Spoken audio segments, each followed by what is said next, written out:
Can I take the cheapest dynamic broadcast style microphone I could find on Amazon and make it sound like a microphone that's 7 times its price? Well, let's find out.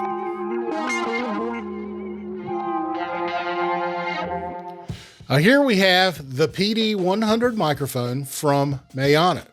Now this is a front address cardioid dynamic XLR style microphone that is currently priced at $44.98 on Amazon. Now this is the cheapest one that I could find that I feel that you would want seen on your live stream on your camera. It looks pretty good, doesn't it? I think. It looks very much like higher end microphones from say like Rode, Audio-Technica, Deity, and Shure, but can it sound as good? Well, that's the question that I aim to find out with this video. Now, this isn't a review necessarily, but it is something that they wanted to participate in, and with that, they sent me this microphone for this specific video. Now, my current setup includes the Elgato Stream Deck Plus acting as an audio controller. It allows you to use the Wavelink software without the need to use the Wave XLR or another Wave microphone, which is really nice. With Wavelink's VST support, it is easy to apply free VSTs to process your microphone audio. Now this PD100 will be connected through my Focusrite Scarlett 2i2 that is connected to my Stream PC via USB. Gain is set to approximately 60% on the gain knob on the 2i2. Now Wavelink, you have to use a separate channel for your microphone when using Stream Deck Plus, if it isn't an Elgato microphone or interface, which isn't an issue for me since I was using 7 of the 9 channels that were available. So I used one of the free channels and moved it so that it was second on my page beside the dedicated microphone channel.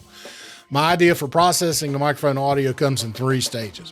Now first, I would like to add some noise reduction if it's needed to combat any room noise.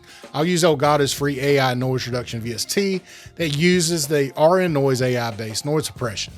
This specific plugin works really good on continuous noise sources such as say like, HVAC hum, room verb, that sort of thing. It does not do well with key or mouse clicks and sudden loud noises or something like a leaf blower blowing into your microphone.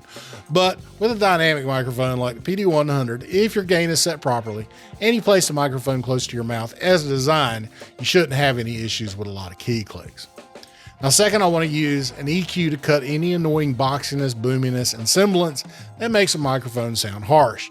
Now to do this, first we must have an understanding of the microphone's response curve. So looking at the curve, it has about a high pass tuned in around 80 Hertz. This is going to help with any plosiveness and boominess, so there shouldn't be as much of a need for a high pass filter, but we'll see how it sounds. There also appears to be a slight cut in the low mids to help with boxiness. Typically, this isn't enough for specific frequencies. So what we'll do is we'll use the seek and destroy method to find any annoying frequencies for my voice, and then we'll cut as necessary. So it looks like there is about a 5 to 6 dB presence boost from about 2 kHz to 10 kHz before frequency rolls off due to low pass tuning around 12 kHz. So what we'll do is we'll see if that presence boost adds any harshness or from sibilance or not, and we may add a little high shelf around 10 kHz, add some extra airiness to the vocal to give it a little bit more of a natural sound. All right, so let's add an Elgato EQ here. Plug in. EQ, double left click on it. All right, so high pass is already built in, already set. So we'll move this up to about 60 Hertz and let's listen to this. Check 1. You can hear it get real thin if I move it up way high. But for my voice, typically 60 to 80 Hertz is good. Anything higher, you start to lose a little bit of the warmth. Female vocals probably, somewhere in the 150 range, maybe 200 without hurting it too bad. So high pass is set. Now what we'll do is we'll use this one here. We'll narrow this using my scroll wheel on my mouse. You can right click and change the parameters. So here I'm using the band pass. And I'm just going to boost this up about 10 dB and start listening for horrible frequencies. And listen to that right there. That's some boxing that's going on. Hello, listen to that. It's not so bad. But get back down here and it kind of sounds a little boxy. So test 1 2 1 2 1 2. Test 1, 2, test 1, 2, test 1, 2. Hello, 1, 2. So let's reduce that down. You know, a couple dB. Narrow it on out there so we don't hurt too many other frequencies. And that's probably about all you really need. About 4 dB at the most. And so we'll add another frequency and see if we hear anything else. Same deal. We're going to narrow the Q there. Make it nice and narrow. 10 dB here. And we're going to listen. Check, check. 1, 1. Check, check. 1, 1. Check, check. 1, 1. Check, 1, 1, 1. Hello. Hello. Hello. Hello. Hello. Hello. Check, check. Here a little bit right there. Not bad. Probably bring it down. Oh, right at there. Somewhere in there. I'm just going to maybe reduce that about 1 to 2 dB at the most because it's not really terrible, but I could hear something. All right. I think that's about it. Everything else sounds pretty good, I think. Pretty much everything up here we might boost with another EQ here shortly. Since I am going to boost frequency using a high shelf to add some air to the vocal, if it is needed, I want to do this after the next step, which is compression. Now, this is another conversation for another video on where to place compression in your vocal chain, but the rule of thumb is you want to compress before you boost and after you cut. In this instance, we'll lightly compress the EQ signal where we cut and then add another EQ if we need to boost any frequencies where needed. Now, let's talk about compression. So the goal for me is to make the vocal as natural sounding as possible. So I want to avoid over compressing the signal. This means that I don't want to sound like a radio DJ. Instead, I want viewers to be able to clearly hear my vocal over any other audio sources, but I want to tame any loud transients that happen with certain speech patterns that hit the diaphragm of the microphone and cause it to produce a loud momentary sound. Now, to do this, we'll use a couple VST plugins, a free-to-try compressor called MCompressor, and then an octo-compressor VST designed to mimic a popular analog optical compressor, the Universal Audio or Teletronics LA2A. The first gives you full adjustability while providing instant visual feedback, and the second provides less visual feedback, but is well known for the warm color it adds to a vocal, and it will tame transients just like what I wanted to achieve. And additionally, this version gives you the ability to add harmonic distortion, which actually gives you more color in your vocal and warmth if applied in moderation. Either version will do fine for what we need, but I wanted to give a couple different examples to achieve the same result. All right, so let's go ahead and work on this compressor. So I think ratio, first of all, normally 3 works for me. I'm going to go ahead and adjust ratio to about 3 to 1. I want to reduce the attack as low as I can go. So actually, I will just use 0 milliseconds. I'm also going to make the release real quick, maybe like 20 milliseconds. I want it to capture these transients, but I don't want it to hold any compression if I don't need it. So, all right.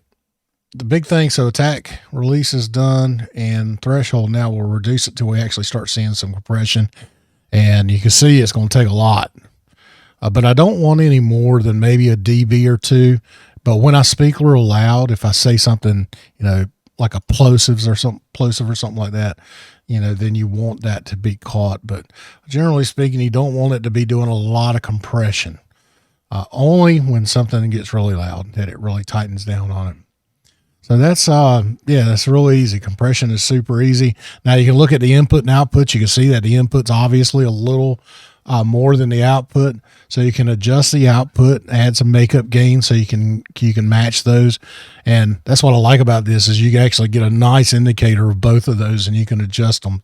So I've, brought the output up about 2 dB to give a little bit of that makeup gain to make sure that we gain match the input and the output together.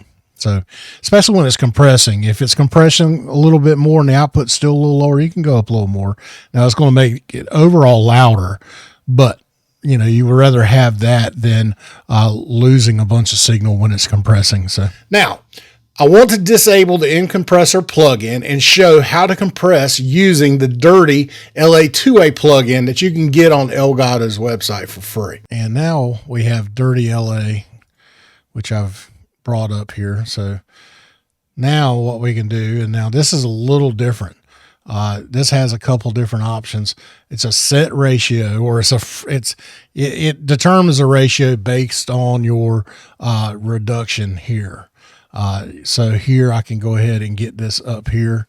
Then we'll bring it up. So we should start bringing, you can start doing peak reduction here. And again, you don't want no more than maybe, 5 or 6 dB when you're talking. Normally when you're just at a normal level, maybe 2 or 3 dB at the most. But when you say something like that, but for instance, it shot up to around 5. That's kind of what you want. That's really, all that you really need to do with this. The ratio is predetermined. You don't need to worry about anything like that. And then what you can do is you kind of got to monitor this a little bit. But you can, if you're, looking at gain reduction of about 2 dB, then, just increase this by about 2 dB.